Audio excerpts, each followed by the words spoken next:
So as we commemorate Armed Forces Day, we now bring in SABC News International News Editor Sophie Mokoena to speak to us about South Africa's joint naval exercise with Russia and China this week. Sophia, good morning to you. Thank you so much for giving us your time. Well, let us talk about this joint naval exercise with Russia and China this week. What the purpose of this exercise actually is.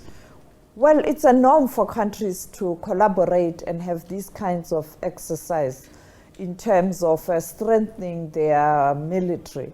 Sometimes it will be the Air Force, at times it will be the Medico, which is part of the medical team of the National Defense Force.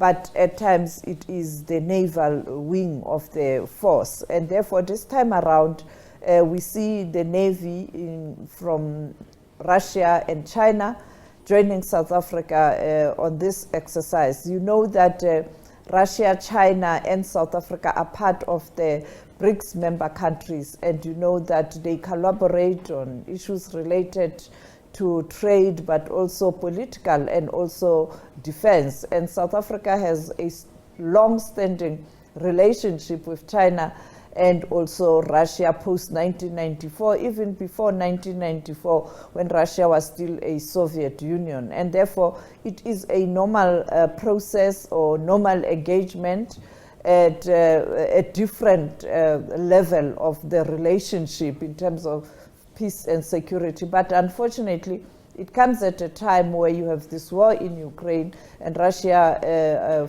fighting with Ukraine after Russia invaded Ukraine around this time. On Friday, it will be 1 year on. And therefore, there has been a reaction from around the world in terms of the timing of this exercise. And that's the reaction I'm keen to hear, particularly international criticism, what has been said, and what's being said even here within our own borders.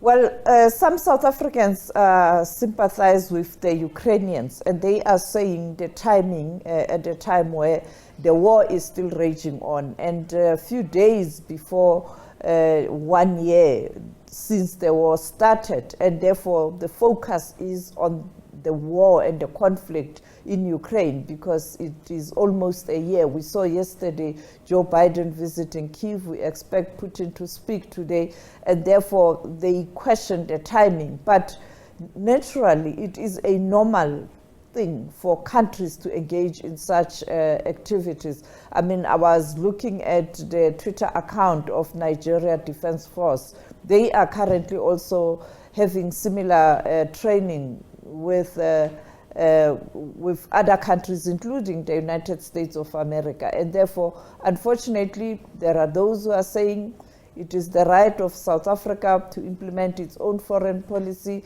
and decides who the friends are and what kind of skills and capabilities they can derive from other countries, and the country itself sharing its own skills and capabilities. But unfortunately, it came at a time where all eyes are on Ukraine, and people, some of the Western powers in particular, quite critical of Russia. And we know that as we speak, the United States of America is not happy with this activity. And therefore, we expect today the South African Defense Force, the representatives of the Defense Force, and those who are representing these two countries, China and Russia, to have a media briefing. As you can see behind me, those flags there.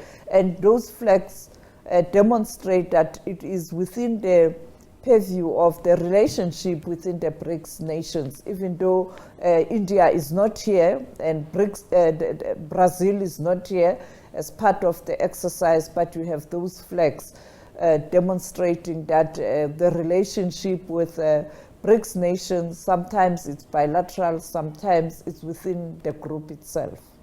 Yeah, this is, and you talk about some of the international condemnation. I'm looking at a response from the spokesperson of the U.S. Embassy here in South Africa, David Feldman, speaking to a local radio station here in South Africa, where he says that the optics look bad for South Africa by participating in this exercise. And I'm quoting him now. South Africa is supporting the development of those naval warfighting capabilities at a time when the Russian Navy is blockading the port of Odessa and preventing food from reaching African nations. Perhaps, Sophie, before we let you go, let's talk a little bit about what these exercises actually mean, right? So what does the backlash really mean for South Africa? But these naval exercises, really, are they exercises just for the visual spectacle of them, but and not necessarily a commitment to the same armed force goals with those countries? Well, it depends where you stand. I mean, if you support the West, I mean, you'll agree with the West, you'll agree with the spokesperson of the Embassy of the United States of America that the timing was not correct. And there are issues around this war in Ukraine. No matter what you say, you will be criticized. There are people who are saying this is a violation of the UN Charter. And some countries that are supporting Russia are saying at the moment they cannot use that because you saw the military support to Ukraine and Western powers actually fighting a proxy war. Now, it is very controversial, but the reality is people are dying as politicians argue about autonomy of countries and how independent their territory are and the right to exercise or make friends with whoever. People are dying. At the end of the day, you need a leadership that understands that you are a leader because of people in your country, the region, and the world. And therefore, at all times, whatever decision you take, you must take that into consideration. But unfortunately, that's not the case. And therefore, I don't know how South Africa is going to deal with this the coming days, particularly towards Friday.